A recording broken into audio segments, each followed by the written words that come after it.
Narrative of the Life of Frederick Douglass by Frederick Douglass. We're on chapter 2.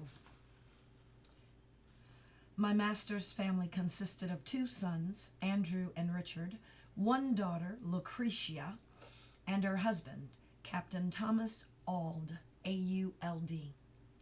They lived in one house upon the home plantation of Colonel Edward Lloyd. My master was Colonel Lloyd's clerk and superintendent. He was what might be called the overseer or the overseers. Overseer of the overseers. I spent 2 years of my childhood on this plantation in my old master's family. It was here that I witnessed the bloody transaction recorded in the first chapter. And as I received my first impressions of slavery on this plantation, I will give some description of it and of slavery as it there existed. The plantation is about 12 miles north of Easton in Talbot County and is situated on the border of Miles River. The principal products raised upon it were tobacco, corn, and wheat.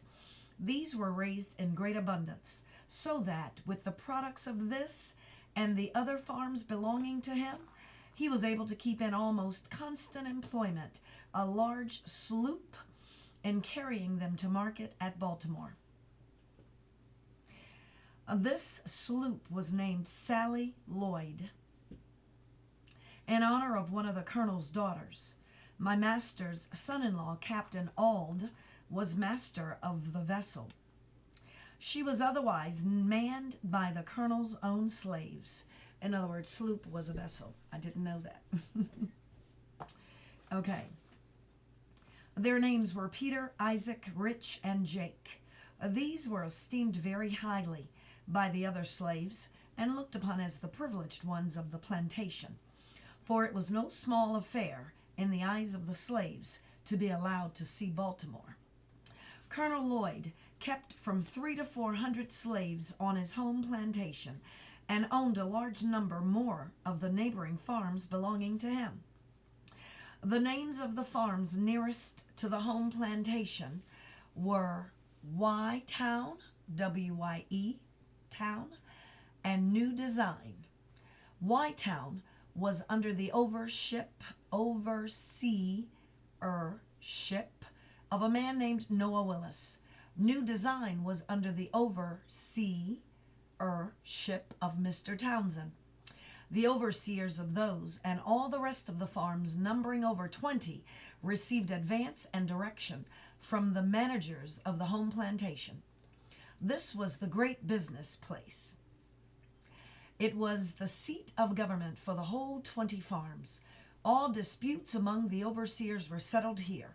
If a slave was convicted of any high misdemeanor, became unmanageable, or evinced of determination to run away, he was brought immediately here, severely whipped, put on board the sloop, carried to Baltimore, and sold to Austin Woolfolk, W-O-O-L-F-O-L-K, Woolfolk, or some other slave trader, as a warning to the slaves remaining.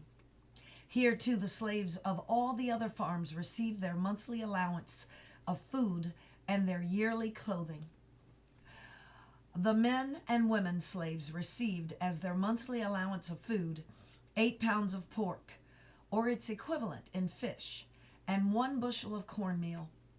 Their yearly clothing consisted of 2 coarse linen shirts, 1 pair of linen trousers, like the shirt, 1 jacket, 1 pair of trousers for winter, made of coarse Negro cloth. What the heck is Negro cloth? 1 pair of stockings and 1 pair of shoes, the whole of which could not have cost more than $7. Wow, they had very little clothes for summer and even fewer clothes for winter. The allowance of the slave children was given to their mothers, or the old women having the care of them. The children, unable to work in the field, had neither shoes, stockings, jackets, nor trousers given to them. Their clothing consisted of 2 coarse linen shirts per year. When these failed them, they went naked until the next allowance day. Oh my gosh. Ah, humans. If it weren't for humans, the earth would be a great place to live. Okay. Children from 7 to 10 years old of both sexes, almost naked, might be seen at all seasons of the year.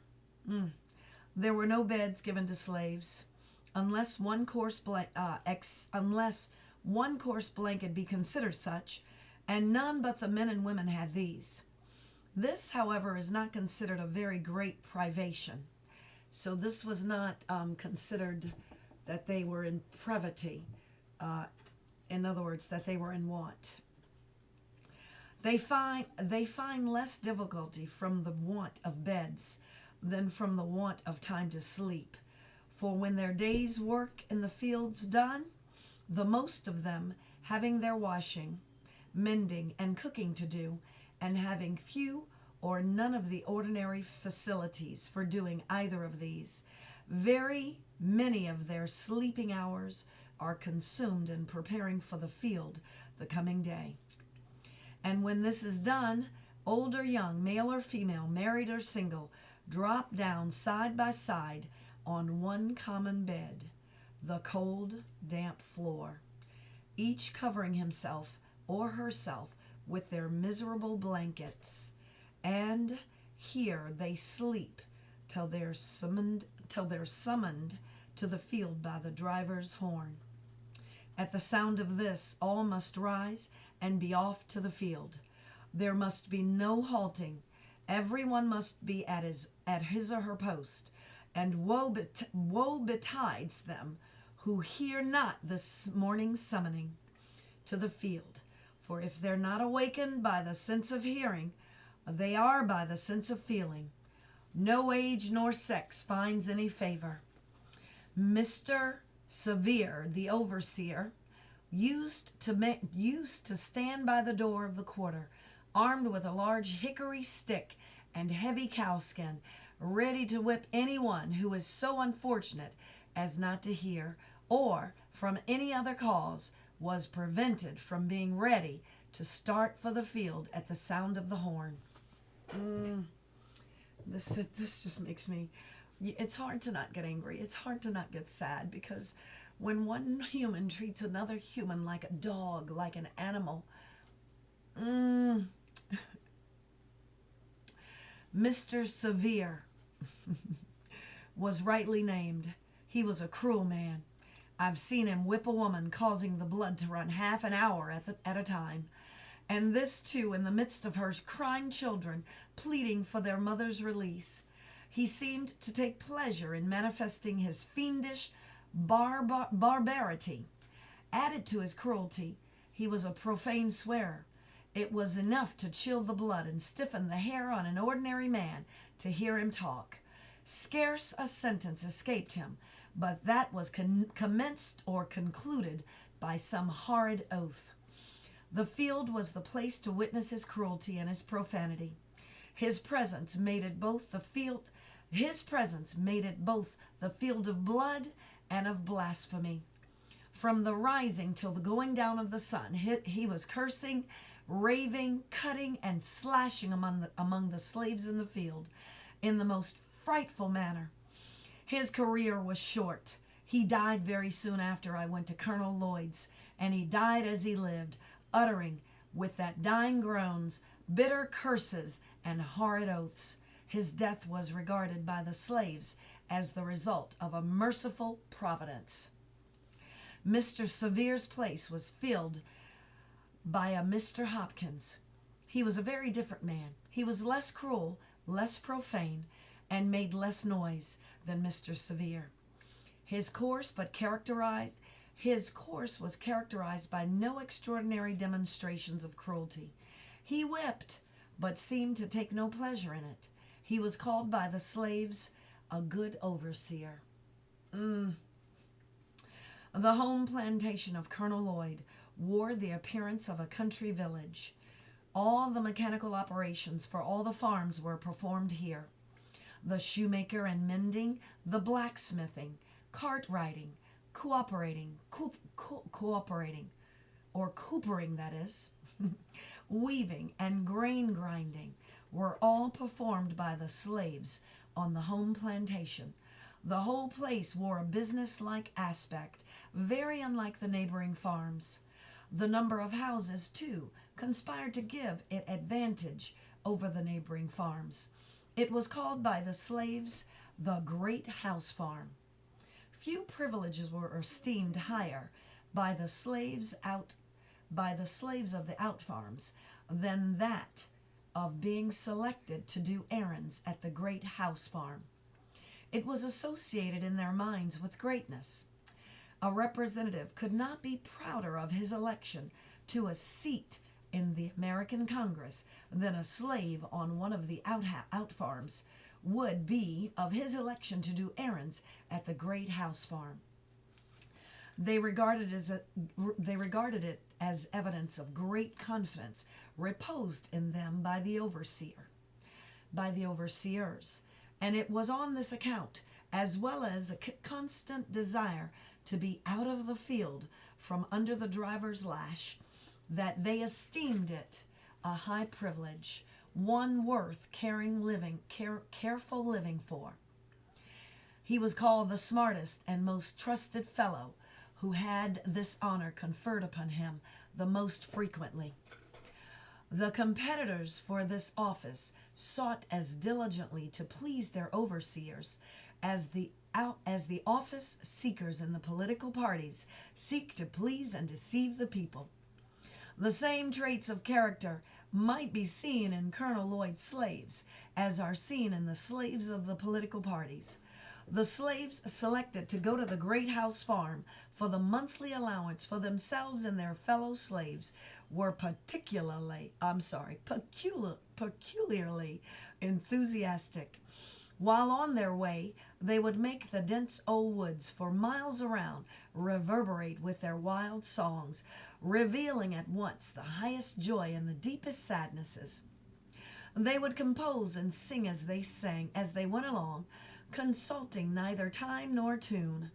The thought that came out, if not in the word, in the sound, and as frequently in one as in the other. They would sometimes sing the most pathetic sentiment in the most rapturous tone, and the most rapturous sentiment in the most pathetic tone. Into all of their songs they would manage to weave something of the Great House Farm. Especially would they do this when leaving home. They would then sing most exultingly the following words: I am going away to the Great House Farm. Oh, yay, oh, yay, oh. This they would sing as a chorus to words which to many would seem unmeaning, jargon, which would nevertheless were full of meaning to themselves. I've sometimes thought that the more hearing of these songs would do more to impress some minds with horrible character of slavery than the reading of whole volumes of philosophy on the subject could do. I did not, when a slave, understood the deep meaning of those rude and apparently incoherent songs. I was myself within the circle, so that I neither saw nor heard as those without might see or hear. They told a tale of woe, which was then altogether beyond my feeble comprehension. They were tones loud, long, and deep. They breathed the prayer and complaint of souls boiling over with the bitterest anguish. Every tone was a testimony against slavery and a prayer to God for deliverance from the chains. The hearing of those wild notes always depressed my spirit and filled me with ineffable sadness.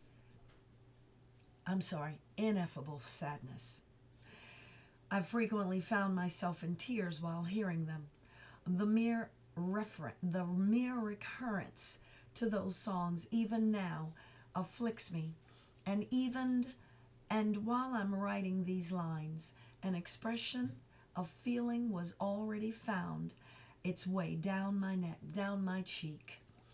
To those songs I trace my first glimmering conception of the dehumanizing character of slavery. I can never get rid of that conception.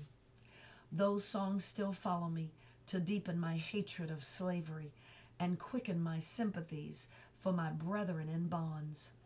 If anyone wishes to be impressed with the soul-killing effects of slavery, let him go to Colonel Lloyd's plantation, and on allowance day place himself in the deep pine woods, and there let him, in silence, analyze the sounds that shall pass through the chambers of his soul. And if he is not thus impressed, it will only be because there is no flesh in his obdurate heart. I've often been utterly astonished since I came to the North to find persons who could speak of the singing among slaves as evidence of their contentment and happiness. It is impossible to conceive of a greater mistake. Slaves sing most when they are most unhappy. The songs of the slave represent the sorrows of his heart, and he is relieved by them only as an aching heart is relieved by its tears. At least such is my experience. I've often sung to drown my sorrows, but seldom to impress my happiness, to express my happiness. Crying for joy and singing for joy were alike uncommon to me while in the jaws of slavery.